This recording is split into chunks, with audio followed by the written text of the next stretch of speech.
نحمده ونصلي على رسوله الكريم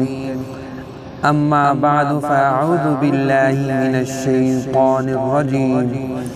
بسم الله الرحمن الرحيم۔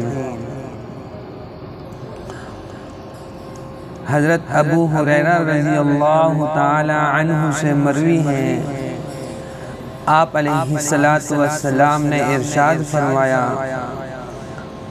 مومن بندہ اور مومن عورت ان کی جان میں،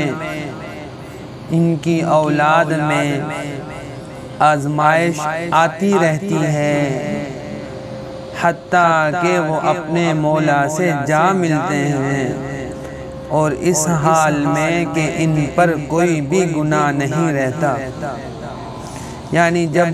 ان کی موت آ جاتی ہے تو اس صورت میں ان کا کوئی بھی گناہ باقی نہیں رہتا، وہ ان آزمائشوں کی وجہ سے، ان مصیبتوں کی وجہ سے اللہ تعالیٰ انہیں معاف فرما دیتے ہیں۔ حضرت ابو ہریرہ رضی اللہ تعالی عنہ سے مروی ہے، آپ علیہ السلام نے فرمایا کہ قریب قریب رہو اور سیدھے سیدھے رہو، ہر ناگوار بات جو مسلمان کو پہنچے وہ اس کے گناہوں کا کفارہ ہے، حتیٰ کہ کوئی مصیبت جو اس کو پہنچے اور جو کانٹا اس کو چبھے، یعنی کہ اگر اس کو کوئی کانٹا بھی چبھتا ہے تو اس کی وجہ سے بھی اللہ تعالیٰ اس کے گناہوں کو معاف فرما دیتے ہیں۔ کتنے بڑی اللہ پاک کی ذات رحیم ذات ہے۔ حضرت عائشہ رضی اللہ تعالی عنہ سے مروی ہے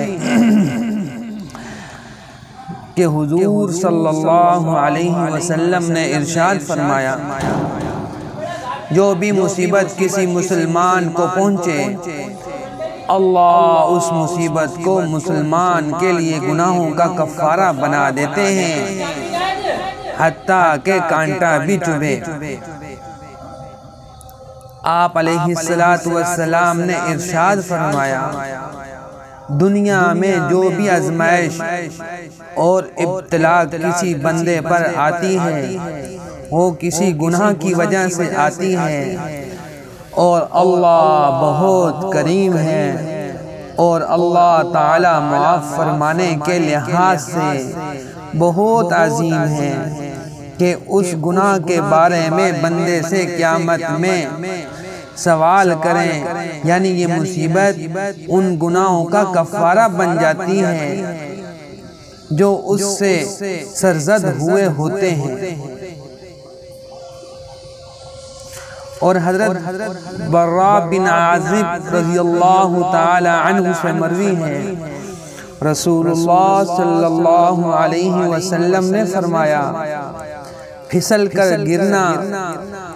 اور رگ کا پھڑکنا یا کسی لکڑی وغیرہ سے خراش کا لگنا یہ تمہارے اعمال کی بنیاد پر ہے،